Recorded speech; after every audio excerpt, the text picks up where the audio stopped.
Good evening, everyone. Reality recap here from Black and Curious. Waiting for Dehjai to jump in here. Where are you, Gary? Where are you, girl?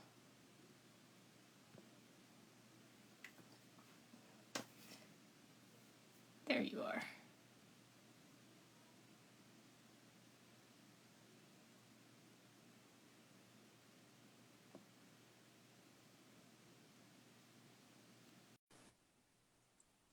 Here she is.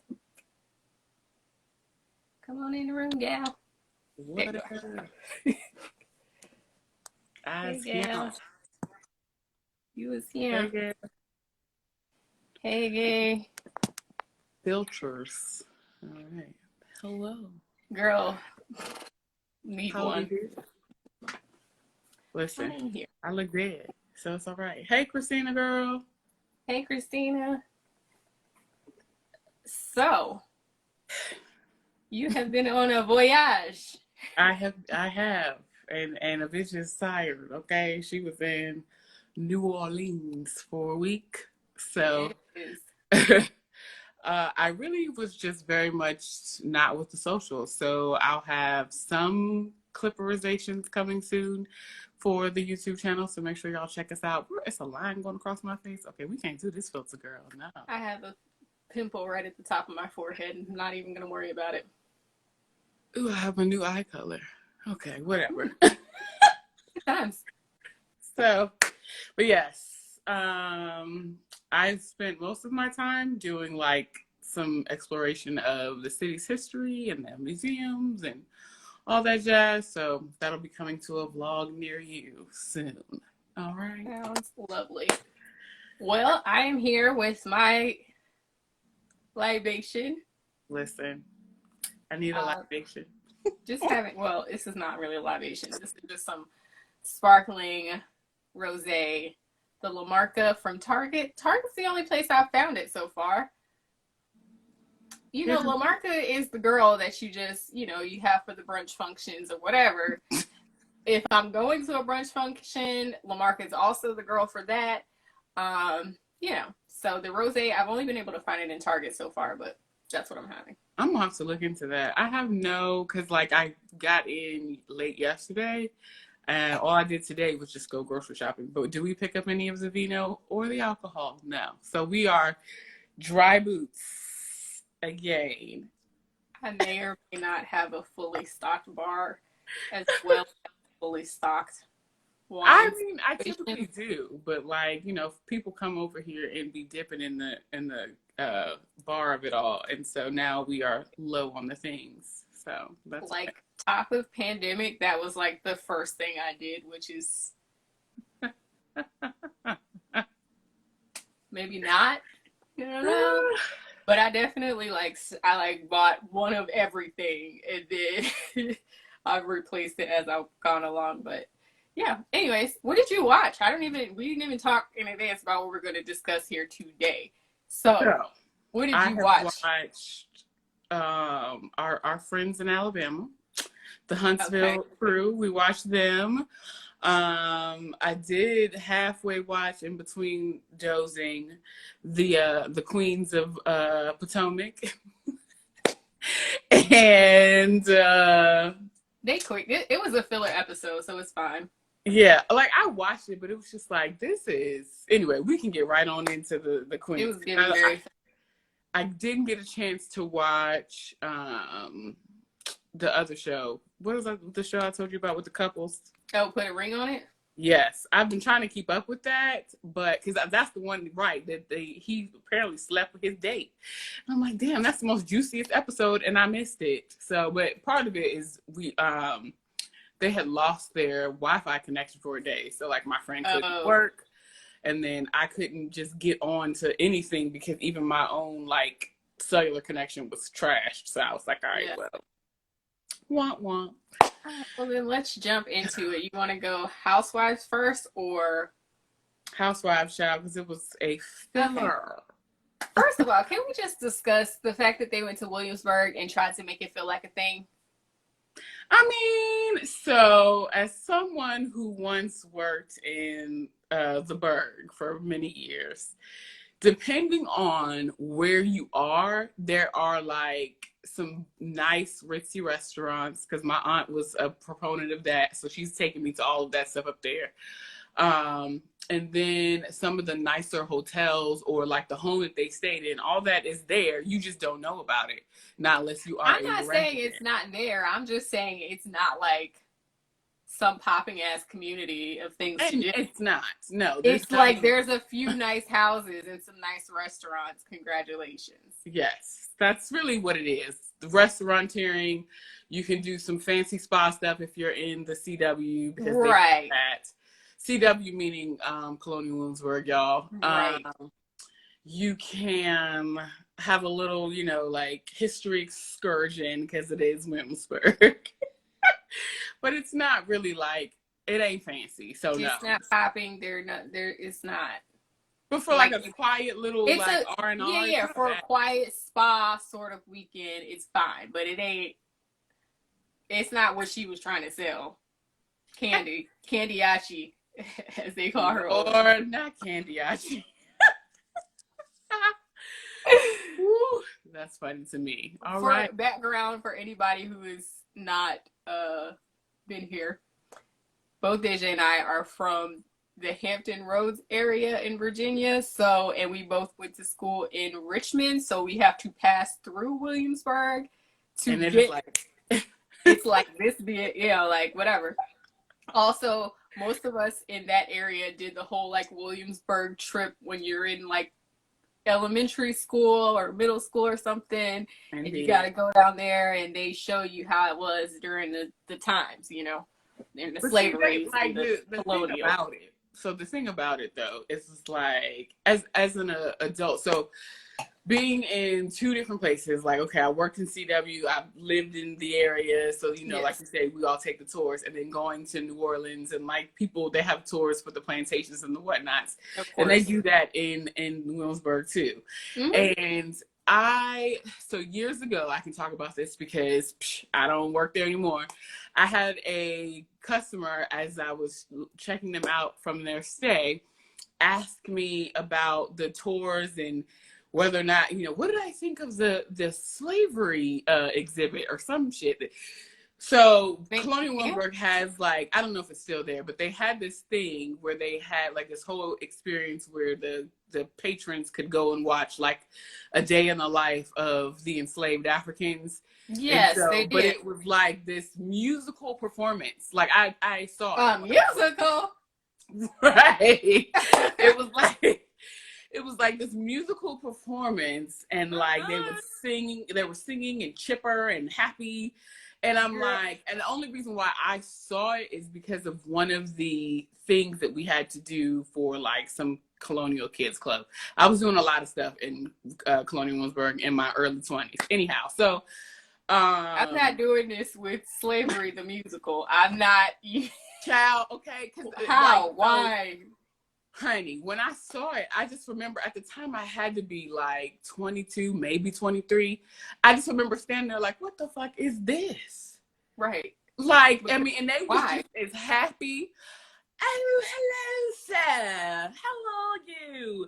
Top of the morning. And I'm like, what? I mean, on everything, I am not lying to you, Kandron. That was what this performance was. And then they would bust out, cheerfully singing these like, I don't know the right word, but like the enslaved songs that they were singing to get the work done. But they was like having a good time. And I'm like, and the other thing about it, let me also be clear about this, is that these people who were being the enslaved, that were representing as the enslaved, were not American.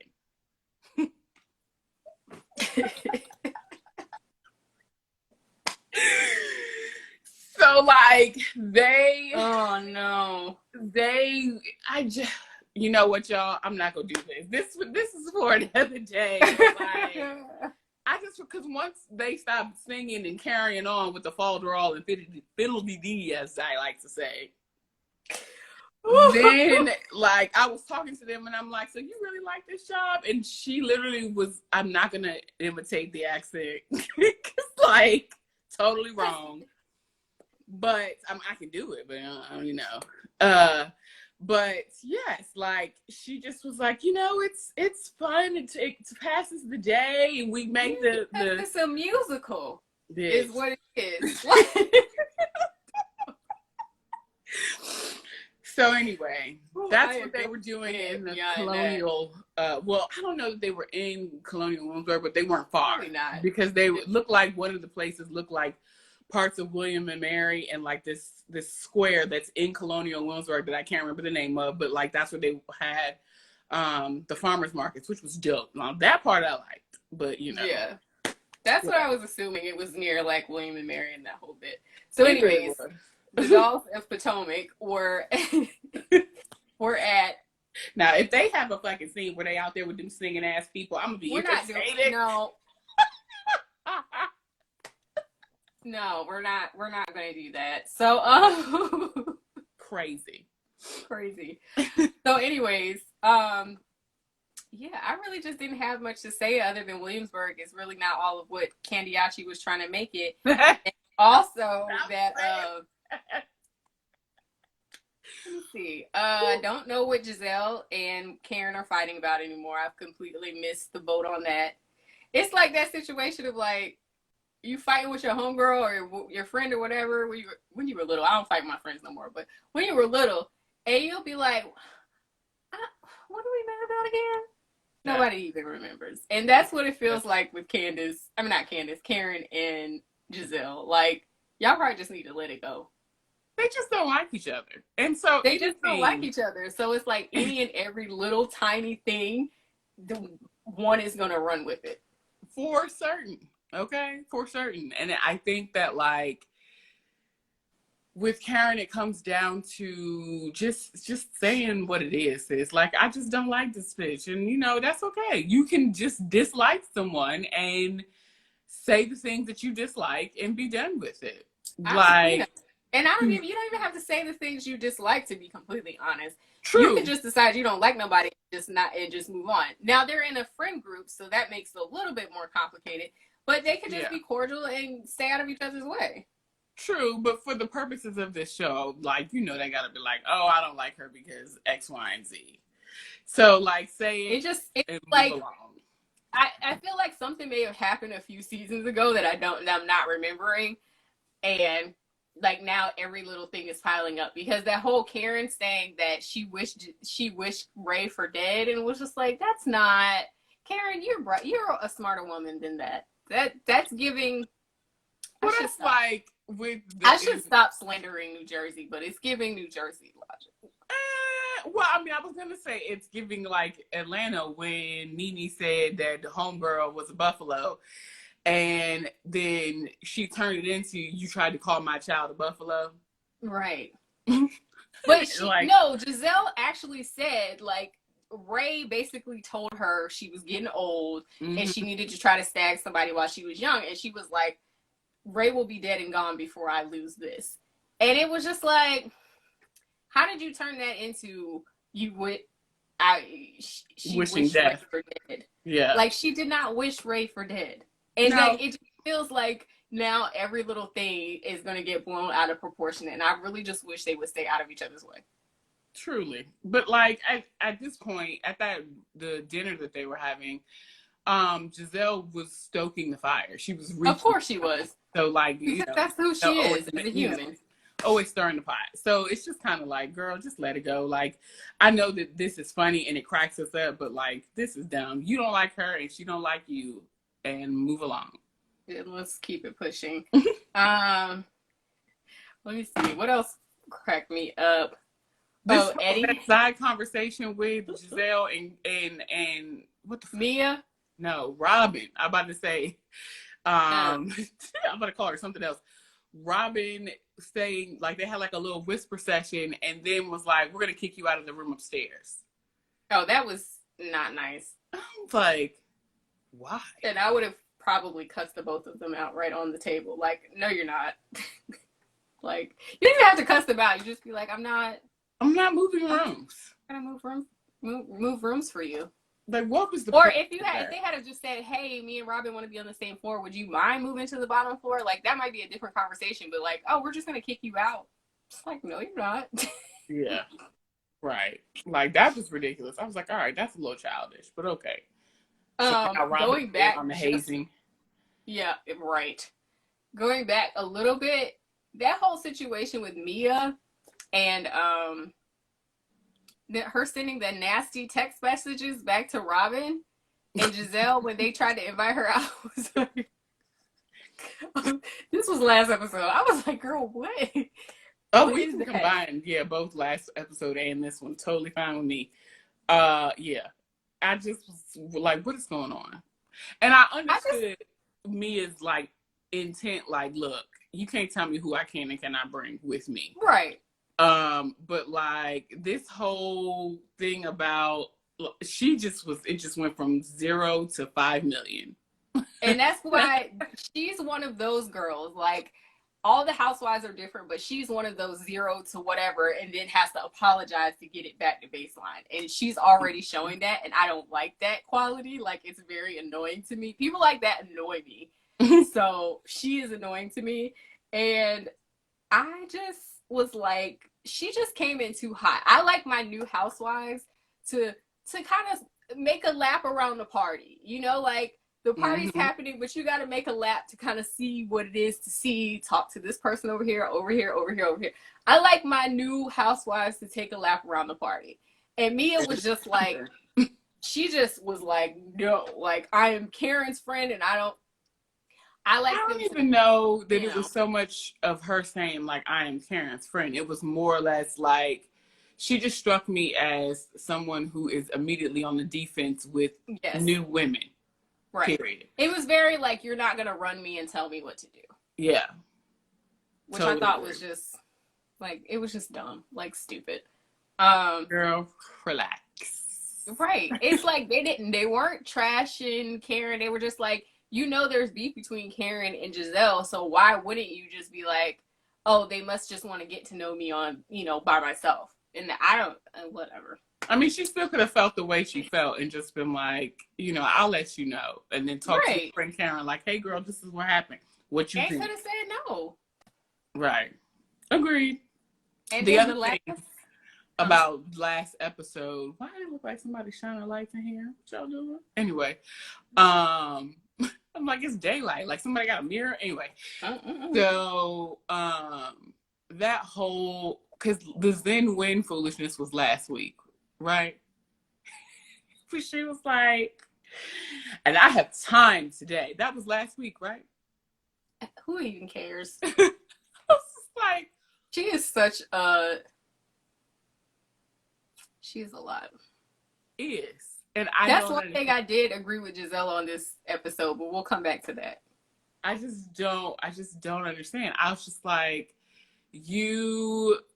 it's almost like Gizelle on steroids. Like, with the way she just kind of, like, came out at her.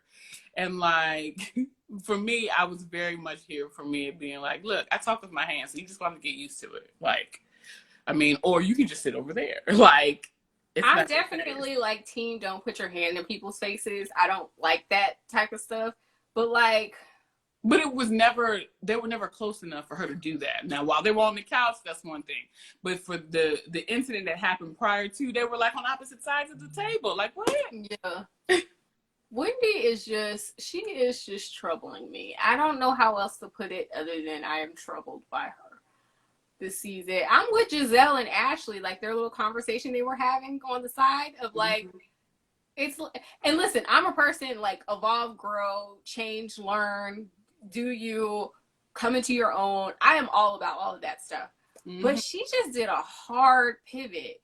Like, she came in so hot, like, and it was probably, honestly, it was probably insecurity last season of like, I am educated, I'm a professional. And even when she was arguing with Ashley, she was like, that's Dr. Wendy. Like, now you're like, here with all your titties and ass out all the time. And that's fine. But like, it's not. Pick a side. But I mean, to my thing of saying like people's zodiac, she's a Gemini. she's got like, 20 plus personalities in that body of hers. So it was just all over the place. And it was like no warning, no like, no nothing. It was just like, I don't know. It was just a lot for me. I don't know how else to put it. Everybody watching, honey. That damn Zen Wen was doing too much. And in this episode, Zen Wen, she was giving me like Monique Sameuls. Unfortunately, Eddie does not have Chris Sameuls money. So you remember how Monique was like doing her like not for lazy moms thing, and she was like, she spent like $200,000 doing that dumb stuff. $50,000 for and Winnie's like, oh, I'm not gonna spend my money. I'm gonna spend your money. And Eddie looked at her like, ma'am, I am a hardworking attorney. No. He was like, no, you're not. Like, she really came off like she was just like, oh, I'm married to, like, and I'm not saying they're not doing well, but she came off like, oh, I'm married to some wealthy man who has all this money to drop. And Eddie shut her down like quick, was like, nah, bruh, you don't. Super no. Mm-mm. It's like, damn. He was very dry because he looked at her like it was a thing of like, when these cameras go off, we're gonna discuss this shit. Very much. But he definitely cracked me up because he was doing like the lawyer speech. That's how it is when you talk to me about a business idea. I've been like, so did you check the availability on the name? Mm-hmm. Is somebody using the name? You sure? It sounds generic. You sure? No, I mean, you know what? I'm just funny is that when I watched him doing that, I was like, that's like talking to Kandron. And not like shade or anything like that. It was just kind of like, this is literally the conversations that I had with you. Like, you made labels, but you ain't, and he's an attorney, so it's like, did you run it through the database to make sure it was available? Like, did you even buy the website to like make sure nobody gets yours? Nothing. She was like, you need to do that? I'm like, yes, at least I knew that part. I knew I needed to like at least double check to make sure that the name was not already taken. But Zen Wen with her 50-11 degrees. Zen Wen is foolish. Shall we move on down to the Huntsville?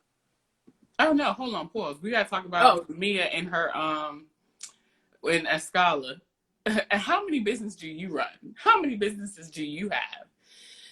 And Escala was like, but before she could say anything, then it was Robin and Gizelle like, Robin was like, what the F does that matter?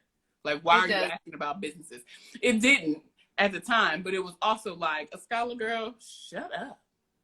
It was both and, but also like, it doesn't really matter. And the businesses that Mia is running were given to her by her husband. So, like, sis, you're not making any sense. This isn't a good argument for you.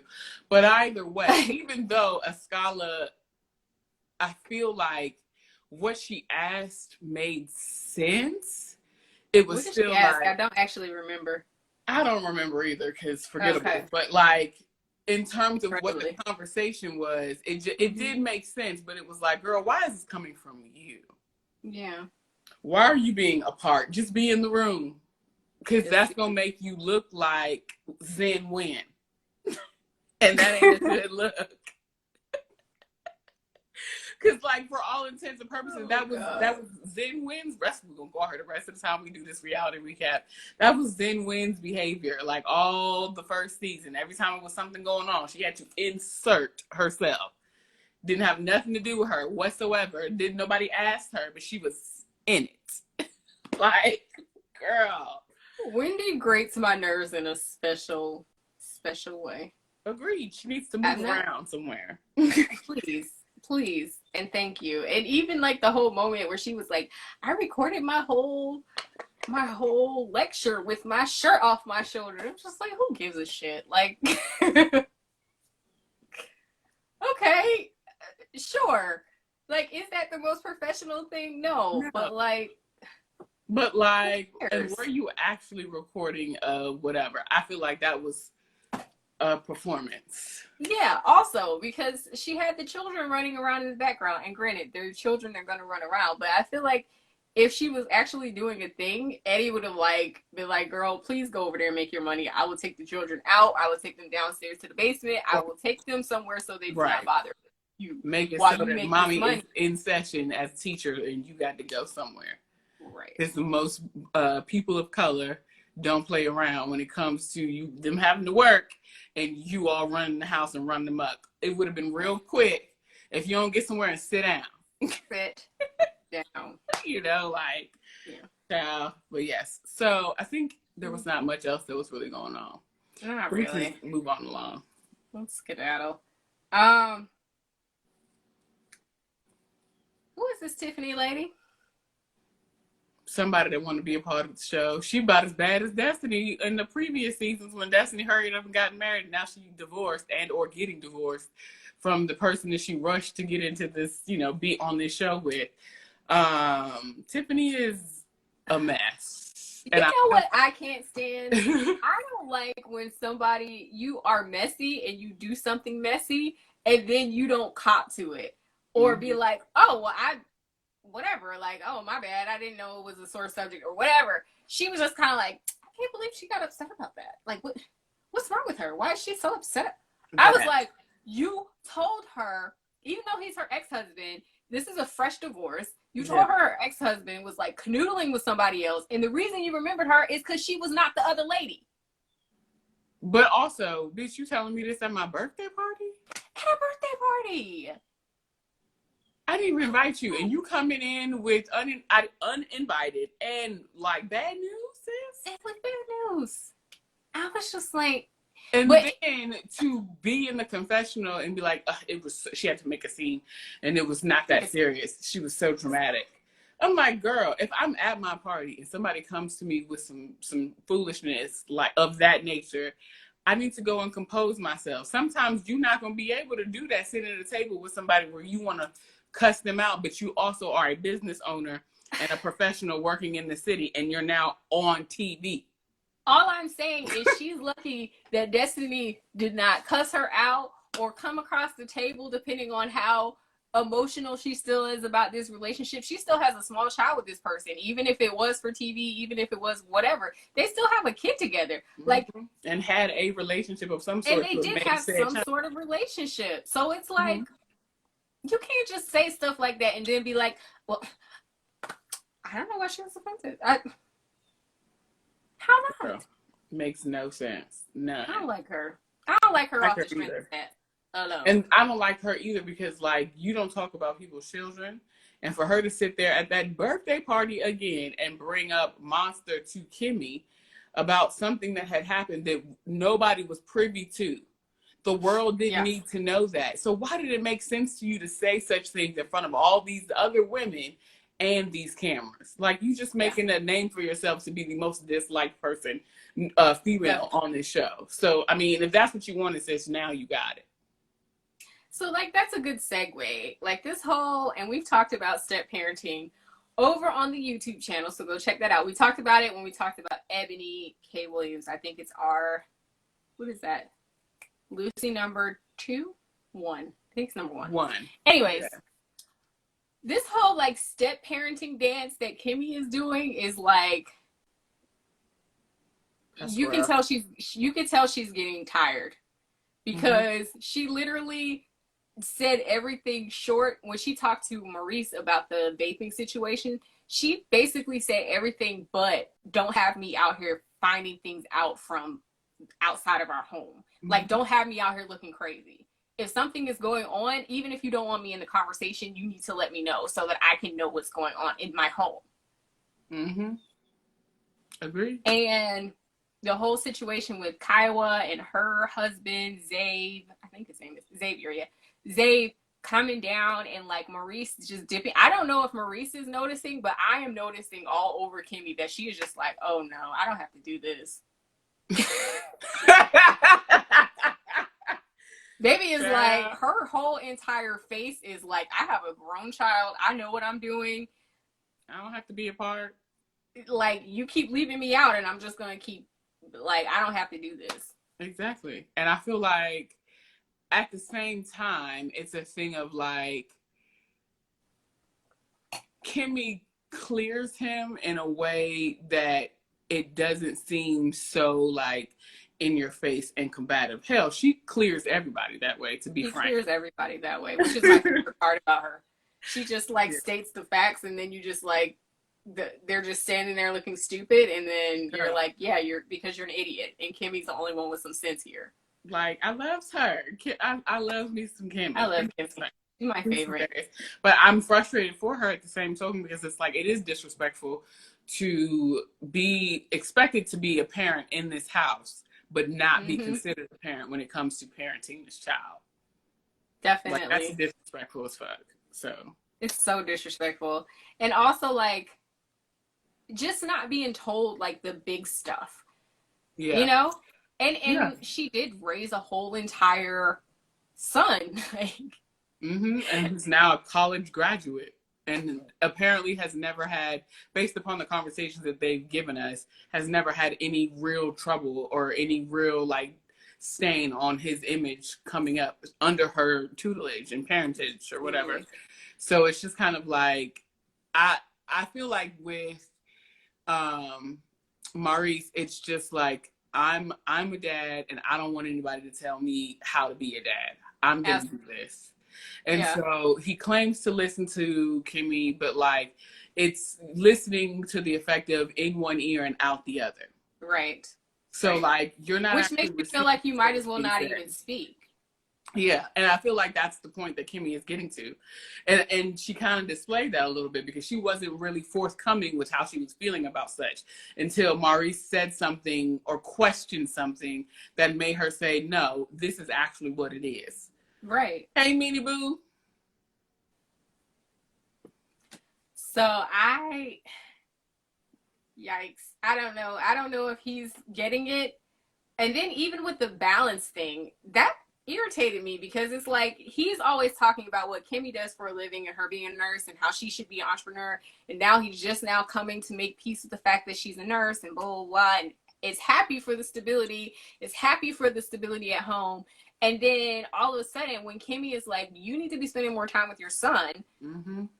Clearly, if he's at school vaping, and now that conversation is being had amongst the community that you're in, and you want to have this presentation of being prim and proper and well put together. We're like, talking reality show. Time with, yeah.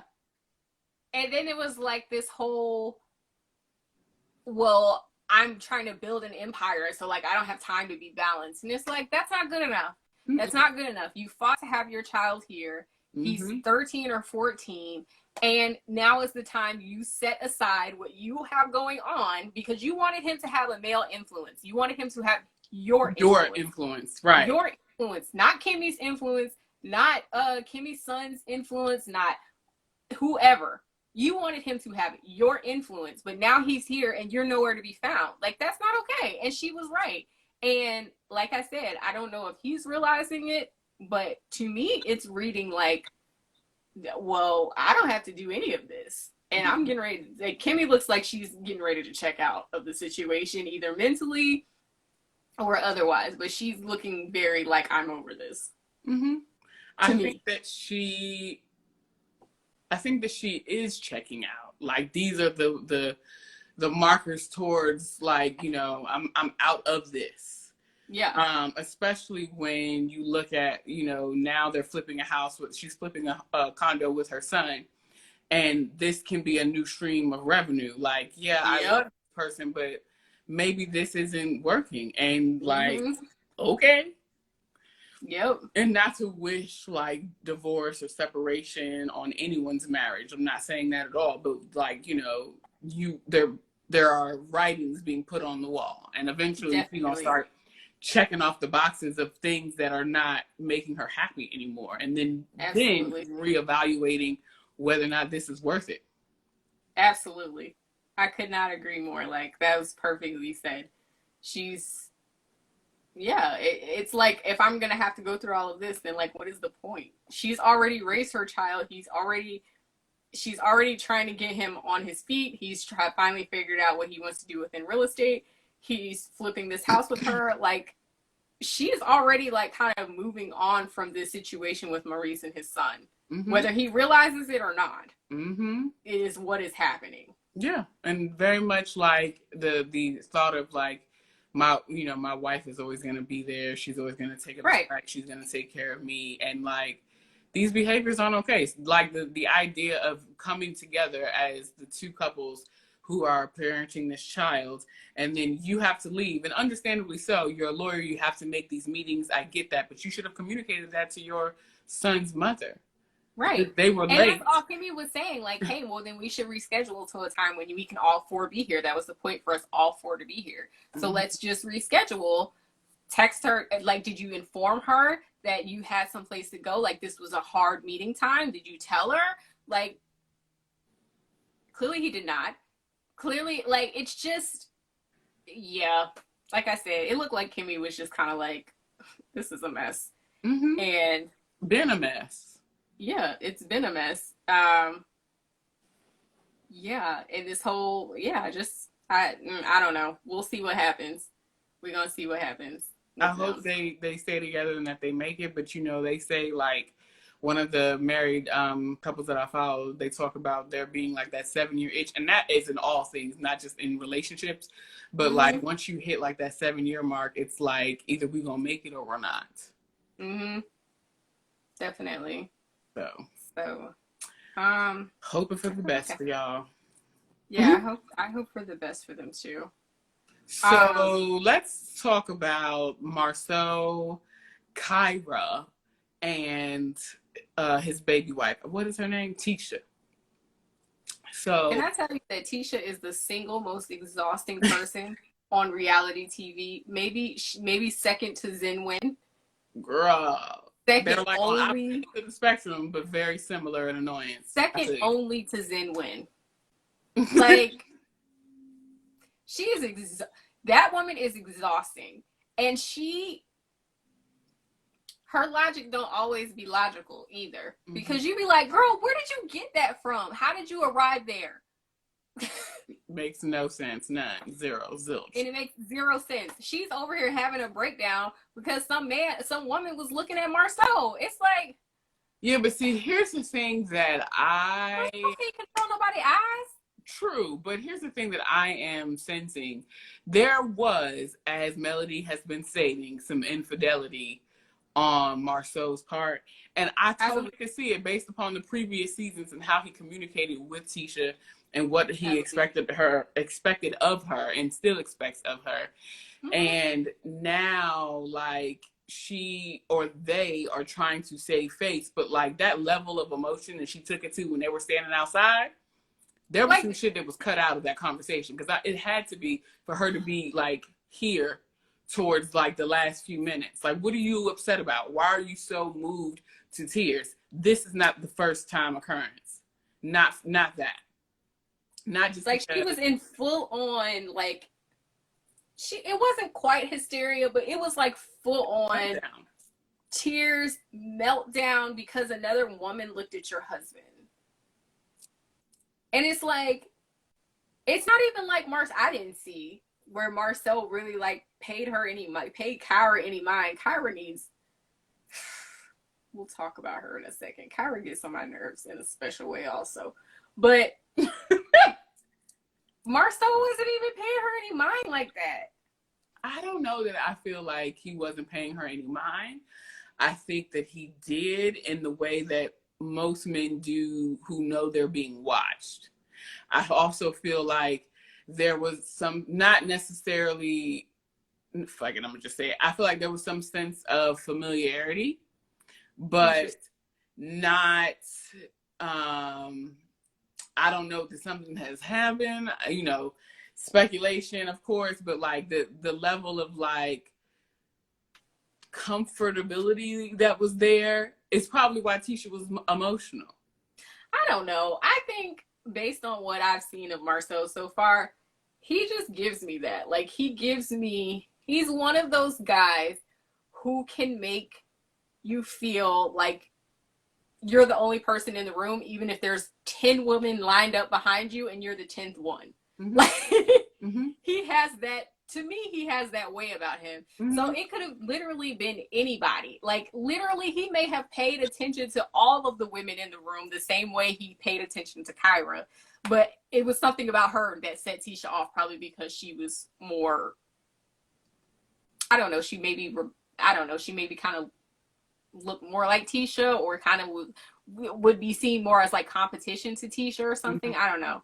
Mm-hmm. Based on the other women who were on Ready to Love. Like, I don't know. Kyra was, you know, of that cast, she was very, very attractive. I would qualify her as one of the more attractive women on that cast. So it was like, wig, but yeah. Bad wig, but, you know, very attractive woman. So it was like, it just sent her all the way in. And I was just like, this is a lot. And this, doing all of this in public, at a public event, like, you could have held that for later. But I'm telling you, I just feel it like in my spirit. It was, obviously there are things that are on the cutting room floor that we don't get to see. And maybe like Carlos will release, you know, like those undisclosed scenes in like a little special or whatever. But like, I don't know. I just, the energy of it, I could totally see Kyra being attracted to Marsau for the very things that you just stated about him. Mm-hmm. And for the fact that he has money. Yeah. Yeah. So now they were back in Marsau's court. Why are they not trained in Jalen? Also, why did they give Jalen that job? They should have hired an actual general manager and had Jalen be the assistant. Now you're trying to hire somebody more experienced than him to come in and teach him and make them the assistant. If I am the person they're trying to get in the door, and like, literally, because he's there and because he's family, you already know there's nowhere for you to go in the company. I am never taking that job. Hello? They must have been paying whoever the woman is that's coming in good money for her to be like, I'll come and be the assistant. Basically, I'm gonna come and run the damn shit and let him have the glorified title. Like, you would have to hire me as like a consultant or something, but you're not gonna hire me as a assistant manager to somebody who has zero experience to come and train them, and then I get nothing out of it, like, other than being employed for, you know, whatever, but like, I'm never gonna get promoted. Like, as long as he's there, I'm never gonna get promoted. So like, what is the actual point? Totally agree. So anyways, that'll be interesting to see how it plays out in the coming next week? Not even coming weeks. It'll probably be on next week's episode, if not the following, because now that's the storyline. Yeah, I'll be curious to see if he even lasts, because I feel like Kimmy is kind of like, she wants him to work hard, but she also is like, well, you're going to have to help me with this flipping thing, because that's what you want to do, and I'm helping you with your business. So I could totally see her being like, and this is probably going to cause tension within their family, but I could totally see her being like, why don't you just quit there? Like, it's too much. Come do the work at the house. We'll split the profits, and I'll put you on your feet for a while. I'll help you with your place or your apartment or whatever in the meantime. I also feel like she's not super ecstatic about the very much like closeness and like grab you in-ness of the Scotts.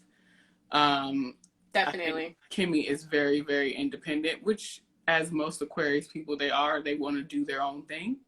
And so like this constant trying to corral her into the bunch and now corral her son in, that's going to boil over. Yeah, definitely. And back to Tisha being completely irrational human being. Even her being like, well, she doesn't want to move on to Scott Manor. Who the hell would want to move on to Scott Manor with y'all? Like, hello, bitch, I don't want to. Why would I want to do that? You're a nuisance. And it's like, she's taking it very personally that Kimmy does not want to live there. And Kimmy is like, I just like having my space and my privacy. I am not like in the fold like y'all. I just want to have my space. I agree. And I agree with her. But none of them seem to understand that. They all feel it's like groupthink. Yeah, very much. And as far as with Tisha, we're going to be honest, she's not the brightest crayon in the coloring box. So she just, you know, she just goes along. That's there. And, you know, she just goes along whatever Marsau wants. She kicks up a little fuss in the end just to make it feel like she didn't give over everything, and then, like, whatever. Child, a mess. It'll be interesting to see how the season plays out, because I feel like in one of the extended trailers they showed Kimmy having a for real like argument and cuss out sesh with Tisha's mama. Yeah, which she deserves. Abso-freaking-lutely. Yeah. So we'll be here covering the whole rest of the season. Yes, we will. And hopefully, next week we'll have all the other shows that we were talking about adding. A girl just been on vacation and her mind is still kind of like zen. And this may turn into a very like, we'll do a couple episodes over here, a couple of episodes of something else, couple of episodes and then come back. Because we don't have to cover all these filler episodes. No. And we might not. So just a heads up. But anyways, did you have anything else? Nope. Bye. Follow us everywhere, Black and Curious. It's Black, the letter N, Curious on Twitter, and Black and Curious everywhere else. All right, y'all. Until next week. Peace out. Later. Bye-bye.